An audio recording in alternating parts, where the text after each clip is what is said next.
వేగా జ్యువెలర్స్లో in store wedding jewellery exhibition. Guaranteed lowest prices. Paschim Bengal రాజకీయ చైతన్యానికి మారుపేరు. కానీ అదే బెంగాల్లోని ఒక ప్రాంతంలో దశాబ్దాలుగా ఒక ఆలయ తలుపులు బందీ అయ్యాయి. భక్తుల ప్రార్థనలు వినపడలేదు, హారతి గంటలు మ్రోగలేదు. కేవలం పండుగ వస్తేనే తలుపులు తెరుచుకునే ఆ దుర్గామాత ఆలయం ఇప్పుడు శాశ్వతంగా భక్తుల కోసం సిద్ధమైంది.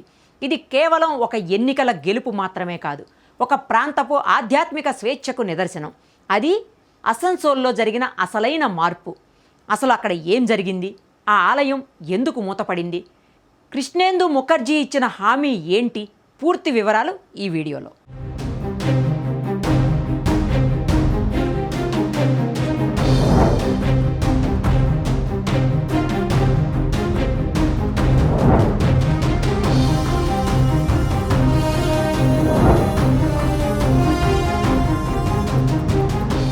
పశ్చిమ బర్ధమాన్ జిల్లాలోని అసన్సోల్ నార్త్ అత్యంత రద్దీగా ఉండే ప్రాంతం.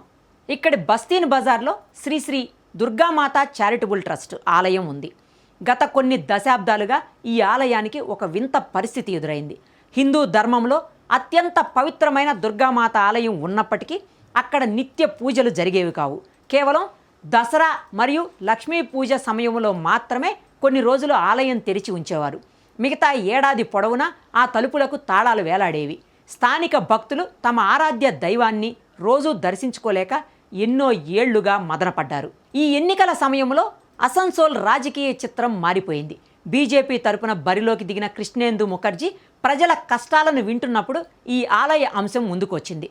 మా అమ్మను మేము రోజూ చూసుకోలేమా అన్న భక్తుల ఆవేదనను చూసి ఆయన ఒక సంచలన హామీ ఇచ్చారు. మనం గెలిచిన వెంటనే ఈ ఆలయ తాళాలు శాశ్వతంగా తెరుచుకుంటాయి, ఇక్కడ నిత్యం పూజలు జరుగుతాయి అని మాట ఇచ్చారు. చెప్పినట్లుగానే అసన్సోల్ పరిధిలోని అన్ని స్థానాల్లో బీజేపీ జయకేతనం ఎగురవేసింది. గెలిచిన ఆనందంలో సంబరాలు చేసుకోవటం కంటే ముందు కృష్ణేందు ముఖర్జీ నేరుగా బస్తీన్ బజారుకు చేరుకున్నారు. వేలాది మంది భక్తుల సమక్షంలో శంఖారావాల మధ్య ఆ దుర్గామాత ఆలయ ద్వారాలను స్వయంగా తెరిచారు.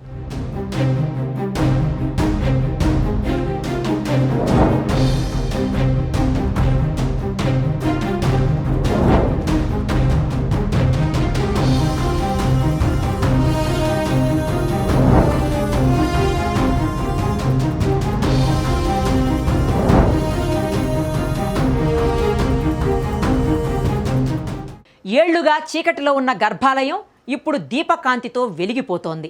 కృష్ణేందు ముఖర్జీ స్వయంగా అమ్మవారికి ప్రత్యేక పూజలు నిర్వహించి ఇకపై ఈ ఆలయం 365 రోజులు భక్తుల దర్శనార్థం తెరిచి ఉంటుందని ప్రకటించారు. ఇది కేవలం రాజకీయ విజయం కాదు, మా విశ్వాసానికి దక్కిన గౌరవం అని స్థానికులు భావోద్వేగానికి లోనవుతున్నారు. బెంగాల్ రాజకీయాల్లో గతంలో ఎదురైన అడ్డంకులు, భయాలను పక్కన పెట్టి ప్రజలు తమ సంస్కృతిని మళ్లీ ఘనంగా చాటుకుంటున్నారు. అసన్సోల్ గడ్డపై జరిగిన ఈ మార్పు ఇప్పుడు బెంగాల్ వ్యాప్తంగా చర్చనీయాంశమైంది. అభివృద్ధి అంటే కేవలం రోడ్లు, భవనాలు మాత్రమే కాదు, ప్రజల మనోభావాలను గౌరవించడం కూడా అని ఈ ఘటన నిరూపించింది. ఏది ఏమైనా దశాబ్దాల తర్వాత దుర్గామాత ఆలయం నిత్యం తెరుచుకోవటం చూస్తుంటే బెంగాల్లో ఆధ్యాత్మిక వసంతం మొదలైందని అనిపించక మానదు. మరి ఆధ్యాత్మిక మార్పుపై మీ అభిప్రాయం ఏంటి? కామెంట్ రూపంలో తెలియచేయండి.